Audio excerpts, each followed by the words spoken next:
আসসালামু আলাইকুম দর্শক। এবার মার্কিন যুক্তরাষ্ট্র ইরানের বিরুদ্ধে নতুন করে অনির্দিষ্টকালের নৌ অবরোধ দেওয়ার ঘোষণা দিয়েছে। যদি ইরান যুক্তরাষ্ট্রের সাথে সমঝোতা আলোচনায় না বসে, তাহলে ইরানের বিরুদ্ধে অনির্দিষ্টকালের জন্য নৌ অবরোধ দেওয়া হবে, এরকমই ঘোষণা দিয়েছে। সেই সাথে সাথে আজকে মার্কিন যুক্তরাষ্ট্র আবার নতুন করে তারা রণতরী স্থাপন করছে হরমুজ প্রণালীতে। তো এই বিষয়টি নিয়ে ইতিমধ্যে ইরানের পক্ষ থেকে তারাও ব্রিফ করে দিয়েছে, যদি যুক্তরাষ্ট্র তারা আমাদের অবরোধ না তুলে নেয় এবং আমাদের যে মজুত করা যে সমস্ত অর্থ সম্পদ তারা যে বাজেয়াপ্ত করে রেখেছে সেগুলোকে যদি আমাদেরকে ফেরত না দেয়, তাহলে তাদের সাথে আলোচনাও যেভাবে সম্ভব না, এবং সেই সাথে সাথে হরমুজ প্রণালীতে মার্কিন জাহাজও চলাচল করতে দেওয়া হবে না।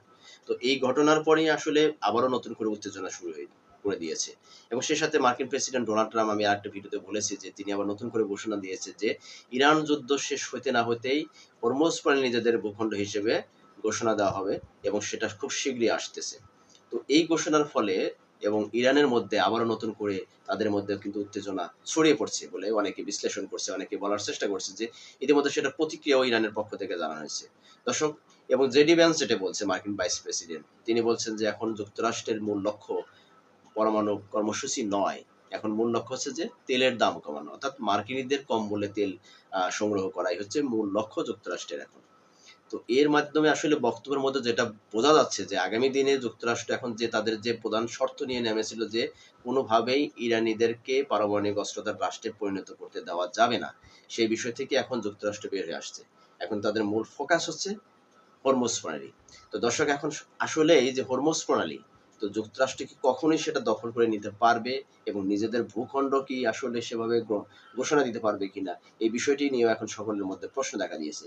সেই সাথে সাথে যুক্তরাষ্ট্র দেখেন আজকে নতুন করে আবার রণতরী যে যেটা আবার নতুন করে রণতরী সেখানে পাঠানোর চেষ্টা করছে বা পাঠাচ্ছে, এই বিষয়টি নিয়ে আসলে আগামী দিনে কি যুক্তরাষ্ট্র বড় ধরনের কোনো যুদ্ধে জড়ানোর চেষ্টা করছে কিনা, এই সমস্ত প্রশ্নগুলোর উত্তর আজকে আমরা মূল আলোচনায় খোঁজার চেষ্টা করব। দর্শক, চলুন আমরা আলোচনার মূল জায়গায় যাওয়ার আগে আপনাদের কাছে প্রতি ভিডিওর মতো আজকেও রিকোয়েস্ট করব যে যারা চ্যানেলে নতুন, দয়া করে চ্যানেলটাকে সাবস্ক্রাইব করে পাশে থাকা বেল আইকন চেপে রাখবেন।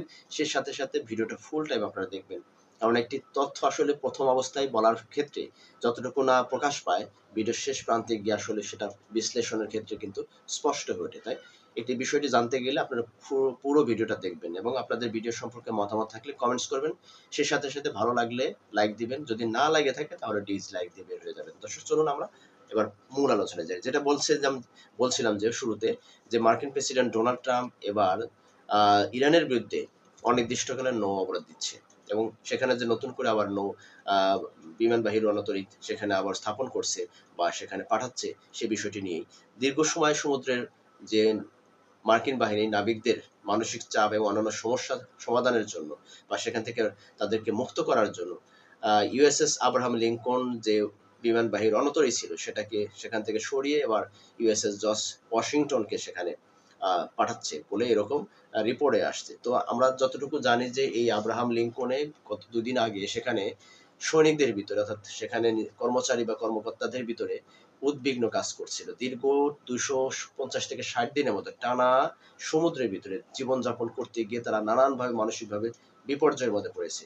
একটানা বন্দরবিহীন তাদের এই সমুদ্র ডিউটি করতে করতে মানসিকভাবে যেভাবে বিপর্যয়ের মধ্যে পড়েছে, অশান্তির মধ্যে পড়েছিল, এবং সেখানে আত্মীয় স্বজন থেকে বিচ্ছিন্ন থাকা, খাবারের মান নিয়ে তাদের বিরুদ্ধে নানান রকমের উদ্বিগ্ন কাজ করতেছিল, এবং স্বাস্থ্যগত বিষয়গুলো নিয়ে তাদের ভিতরে উদ্বিগ্ন কাজ করতেছিল। হঠাৎ করে সেন্ট কমের যে নৌবাহিনীর একজন কমান্ডার যখন তাদের সাথে সাক্ষাৎ করতে যায়, সেই সাক্ষাতে এক পর্যায়ে তাদের মধ্যে বাকবিতণ্ডা শুরু হয়, এবং সেই বাকবিতণ্ডার ফলেই দুই পক্ষ দুই দিকে চলে যায়, অর্থাৎ গ্রুপিং হয়ে যায় দুটেই।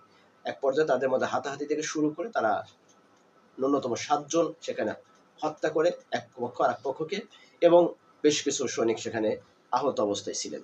তো এই ঘটনার পরেই যুক্তরাষ্ট্রের পক্ষ থেকে যারা আইন প্রণেতা আছে তারা বলছে যে আব্রাহাম লিঙ্কনকে অচিরেই তাদের নিজেদের বন্দরে নিয়ে আসা, অর্থাৎ এইভাবে ডিউটি করতে করতে 250-60 দিনের মতো যদি একটানা সমুদ্রের মধ্যে তারা বন্দরে যদি না ভিড়িয়ে তারা ডিউটি করতে থাকে, তাদের বিভিন্ন সমস্যা হতে পারে।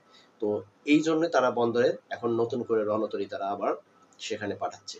তো এই রণতরীর মধ্যে আসলে শুধু পাঠাচ্ছে বলেই একটা জিনিস শেষ না, কারণ এখানে অত্যাধুনিক যে আকাশ প্রতিরক্ষা ব্যবস্থা অত্যাধুনিক যুদ্ধের যে সরঞ্জাম সেগুলো এই রণতরীদের মধ্যেই তারা পাঠাচ্ছে নতুন করে।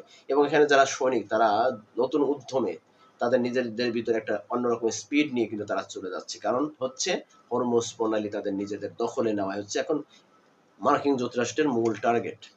তো মার্কিন যুক্তরাষ্ট্র যে এই যে দীর্ঘদিন তাদের এই বিরতির পরে আজকে আবারও তারা নতুন করে যে রণতরী স্থাপন করছে বা রণতরী পাঠাচ্ছে সেখানে, দেখেন ইতিমধ্যে আমরা যতটুকু জানি 17ই যে জুনের যে মার্কিন বাহিনী এবং ইরানের মধ্যে একটা যে তাদের মধ্যে একটা যুদ্ধ মানে বন্ধের যে একটা চুক্তি হয়েছিল, ঠিক আছে, সেই চুক্তিটার মেয়াদ কিন্তু খুব শীঘ্রই শেষ হয়ে যাচ্ছে।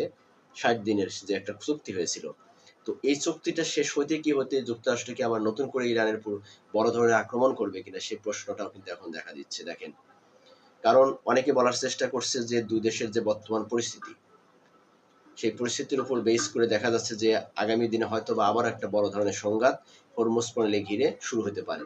কারণ ইতিমধ্যে যুক্তরাষ্ট্র বিমানবাহী রণতরী তারা সেখানে পাঠাচ্ছে, পাশাপাশি পারস্য উপসাগরের দেশগুলোতে তারা মার্কিন ব্যাপক পরিমাণে তারা সৈন্য মোতায়েন করেছে সেখানে, এবং আবারও সেই যে ঘাঁটিগুলোকে তারা পুনরুদ্ধারে চালু করার জন্য তাদের যে সমস্ত সামরিক যে সরঞ্জাম আছে তারা সেগুলো আবার স্থাপন করতেছে সেখানে।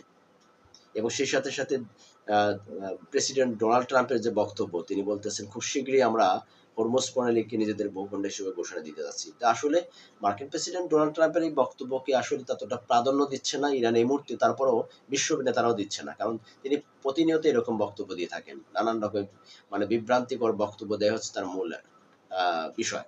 তো ইরানের পক্ষ থেকে বিষয়টি স্পষ্ট করে তারা বলছে যে যদি যুক্তরাষ্ট্রের সাথে সমঝোতা তখনই হবে, চুক্তি তখনই হবে যতক্ষণ না পর্যন্ত এই ইরানের বিরুদ্ধে নৌ অবরোধ তুলে না নেওয়া হচ্ছে। কারণ যুক্তরাষ্ট্রের পক্ষ থেকে যেটা বলা হচ্ছে যে আমরা যদি ইরান যদি তারা সমঝোতায় না আসে তাহলে অনির্দিষ্টকালের জন্য তাদেরকে নৌ অবরোধ দেওয়া হবে, যেটা যুক্তরাষ্ট্রের অর্থনীতি এবং অর্থমন্ত্রী স্কট বেসেন্ট তিনি বলেছেন যে আগামী দিনে ইরানের বিরুদ্ধে অর্থনৈতিকভাবে ব্যাপক ধরনের চাপে ফেলানো হবে তাদেরকে। তো ইরানকে চাপে ফেলানোর জন্য যুক্তরাষ্ট্রের যে পদক্ষেপ, তারা একদিকে তারা নৌ অবরোধ দেওয়ার মাধ্যমে তারা বিভিন্ন বন্দরগুলোকে অনির্দিষ্টকালের জন্য নিষেধাজ্ঞা দিতে যাচ্ছে, এবং সেই সাথে সাথে তাদের যে মজুতকৃত যে সমস্ত জব্দকৃত সম্পদগুলো আছে সেগুলোকে অন্য খাতে ব্যয় করার একটা হুমকিও দিয়েছে। তো ইরান বলেছে জব্দকৃত সম্পদ তাদেরকে ফেরত দিতে হবে, নৌ অবরোধ তুলে নিতে হবে, তবেই আমরা মার্কিন যুক্তরাষ্ট্রের সাথে তারা আলোচনায় বসবে। তো দর্শক, আপনারা কি মনে করছেন যে আসলে কি যুক্তরাষ্ট্র সেই অবরোধগুলো তুলে নেবে নাকি নতুন করে আরো অবরোধ দিবে, আর যার ফলে আসলে যুক্তরাষ্ট্রের সাথে ইরানের সাথে তাদের মধ্যে সমঝোতা বা চুক্তি আদৌ সম্ভব হবে? তবে এই জায়গায় আরেকটা কথা বলেছিলাম, যেটা বলেছিলাম যে জেডি ভ্যান্স মার্কিন ভাইস প্রেসিডেন্ট, তিনি তার এখন লক্ষ্যকে জানিয়েছেন মার্কিনদের আসলে মূল লক্ষ্য কি। মার্কিনদের এখন মূল লক্ষ্য হচ্ছে, দেখেন তাদের মূল যে যুদ্ধে যখন তারা জড়িয়ে পড়ে তখন তাদের মূল টার্গেট ছিল হচ্ছে যে ইরানকে পারমাণবিক অস্ত্রধার রাষ্ট্রে পরিণত হতে দেওয়া যাবে না। কিন্তু তারা এখন সেই দিক থেকে বের হয়ে আসছে, তাদের মূল ফোকাস হচ্ছে এখন হরমুজ প্রণালী। কারণ ভাইস প্রেসিডেন্ট জেডি ভ্যান্স বলছে যে এখন মার্কিন মূল লক্ষ্য হচ্ছে যে মার্কিনীদের কম মূল্যে জ্বালানি সংগ্রহ করা। তো তার এই ঘোষণার ফলে আসলে দেখা যাচ্ছে যে আসলেই মার্কিন যুক্তরাষ্ট্রে কিন্তু তাদের জীবনযাত্রা মান কিন্তু খুব খারাপের দিকে। যদি তাই না হতো তাহলে সেই জায়গা থেকে যুক্তরাষ্ট্র ইতিমধ্যে এই ঘোষণা দিতে পারতো না যে তাদের যে মূল টার্গেট ছিল পারমাণবিক অস্ত্র তৈরি করার নিষেধাজ্ঞায় যেটা ছিল মূল লক্ষ্য, আর সেখান থেকে বের এসে তাদের মূল লক্ষ্য হচ্ছে এখন হরমুজ প্রণালী এখন তাদের মূল লক্ষ্য। তো বুঝতে পারছেন দর্শক যে আসলে যুক্তরাষ্ট্রে এখন কি পরিস্থিতি বিরাজ করছে। তো আগামী দিনে যুক্তরাষ্ট্র তাকে এখন ইরানকে অস্ত্র হিসেবে ব্যবহার করছে, তাদের বিরুদ্ধে যে সামরিক চুক্তিতে বা সামরিক যুদ্ধ দিয়ে ইরানকে কোনোভাবেই মাথা নত করা যাবে না বা নোয়ানো যাবে না সে বিষয়টি পরিষ্কার করতে পারছে, তারা পরিষ্কার হতে পারছে। এই জন্য তারা এখন অর্থনৈতিক চাপ দিয়ে ইরানকে কোনোভাবে কাবু করা যায় কিনা সেই সাথে সাথে এই যে অনির্দিষ্টকালের নৌ অবরোধ, যেটার মাধ্যমে যুক্তরাষ্ট্র হুমকি দিয়েছে যে ইরানের বিরুদ্ধে অনির্দিষ্টকালের নৌ অবরোধ দেওয়া হবে। তো অনির্দিষ্টকালের নৌ অবরোধ চললে আসলে ইরানের সেখানে কি পরিমাণ ক্ষতি হতে পারে বা ইরান আসলে সেই জায়গায় কি ধরনের পদক্ষেপ বা ভূমিকা গ্রহণ করতে পারে সেটা আসলে ইরানের একান্তই ব্যক্তিগত বিষয়। তো সবাই বলার চেষ্টা করছে যেটা যে যুক্তরাষ্ট্রের সামরিক হামলার যে ক্যাপাসিটি বা তাদের যে কৌশল ছিল সেটা ইতিমধ্যে ইরানের সাথে তারা ব্যর্থ হয়ে গেছে। তো আগামী দিনে হয়তো যুক্তরাষ্ট্র নতুন করে তারা যতই হামকি দামকি করুক, তারা হয়তো সামরিক শক্তি দিয়ে তারা ইরানের বিপক্ষে আর লড়াই করতে যাবে না বা যুদ্ধ অংশগ্রহণ করতে যাবে না। সেই ক্ষেত্রে যুক্তরাষ্ট্র এখন নতুন করে একটা কৌশল নিয়েছে, সেটি হচ্ছে ইরানকে তারা বিভিন্নভাবে অর্থনৈতিক নিষেধাজ্ঞা, অর্থনৈতিক বিভিন্ন চাপে ফেলানো, এটি হচ্ছে মূল তারা হাতিয়ার হিসেবে নেবে। তবে এই জায়গা থেকে ইরান আসলে সেটাকে রিকভার কিভাবে করবে, সেটা ইরান কিভাবে সেটাকে প্রস্তুতি গ্রহণ করছে, সেটা ইরানের ঊর্ধ্বতন মহল তারা ভালো জানে। তবে ইরান যে এই মুহূর্তে কিছুটা অর্থনৈতিকভাবে চাপে পড়েছে, সেটা কিন্তু অনেক পত্র-পত্রিকা বা অনেক প্রতিবেদনে উঠে আসে যে ইরানের অনেক সামরিক বাহিনীর সৈনিকদেরকে তারা বেতন দিতে কিন্তু ব্যর্থ হচ্ছে। তো আসলে এটা কতটুকু সত্যতা জানা নেই। তবে যদি এরকম পরিস্থিতি হতে থাকে তাহলে ইরান হয়তোবা কঠিন একটা পরিস্থিতির মধ্যেও কিন্তু পড়তে পারে। যদি যুক্তরাষ্ট্র এই বিভিন্ন অর্থনৈতিক নিষেধাজ্ঞা, অবরোধ অনির্দিষ্টকালের জন্য দিয়েই দেয়, তাহলে সেক্ষেত্রে একটা সমস্যা তৈরি হতে পারে। তো এই সমস্ত ঘোষণার ফলে কিন্তু আবারও তেলের দাম হু, হু করে বাড়া শুরু করে দিছে একদিকে, এবং আন্তর্জাতিক বাণিজ্যের যে জ্বালানি সংকট, সেটার বহিঃপ্রকাশ আমরা ইতিমধ্যেই লক্ষ্য করতে পারছি। সেটা আমাদের দেশেও শুরু হয়েছে। ইতিমধ্যে জ্বালানি সংকটের কারণে বিদ্যুতের যে পরিমাণ সমস্যা তৈরি হয়েছে আমাদের দেশে, এটা সর্বকালের একটা বড় ধরনের সমস্যা কিন্তু আমাদের দেশে কিন্তু এখন চলমান। পাশাপাশি যে ইরানের এই বক্তব্য দেওয়ার ফলে যে খুব শীঘ্রই আমরা হরমুজ মানে নিজেদের ভূখণ্ড হিসেবে ঘোষণা দেওয়া, এবং মার্কিন বাহিনীর পক্ষ থেকে বলা হয়েছে যে অনির্দিষ্টকালের জন্য ইরানের বিপক্ষে নৌ অবরোধ, নিষেধাজ্ঞা এগুলো দেওয়া হবে, সেটার ঘোষণার ফলেই আবার মার্কিন বাহিনীর MQ-9 রিপার ড্রোন নামে একটি ড্রোন তারা ভূপাতিত করেছে ইরান প্রশাসন, অর্থাৎ এটা হরমুজগান প্রদেশের এই ড্রোনটি ভূপাতিত করতে সক্ষম হয়েছে। দেখেন এই ড্রোনগুলো নিয়ে আমি এর আগের ভিডিওতে বলেছি, এক একটা ড্রোন ৩ থেকে ৫ কোটি মার্কিন ডলার খরচ হয়। ইতিমধ্যে ইরান সেটার ৪৫টার মতো ড্রোন তারা ভূপাতিত করতে সক্ষম হয়েছে, যেখানে ১/৪ ড্রোন ইতিমধ্যে মার্কিন যুক্তরাষ্ট্রে এই রিপার MQ-9 রিপার ড্রোন তারা ধ্বংস করতে সক্ষম হয়েছে। তো মজুতও ফুরে গেছে অলরেডি অনেকটাই। তো আগামী দিনে আসলে সবকিছু মিলে যুক্তরাষ্ট্র কি কখনোই আবার নতুন করে যুদ্ধে বা সংঘাতে জড়াবে, নাকি অর্থনৈতিক চাপ দিয়ে ইরানকে কোনোভাবেই আলোচনার টেবিলে বসাতে পারে বলে আপনারা কি মনে করছেন?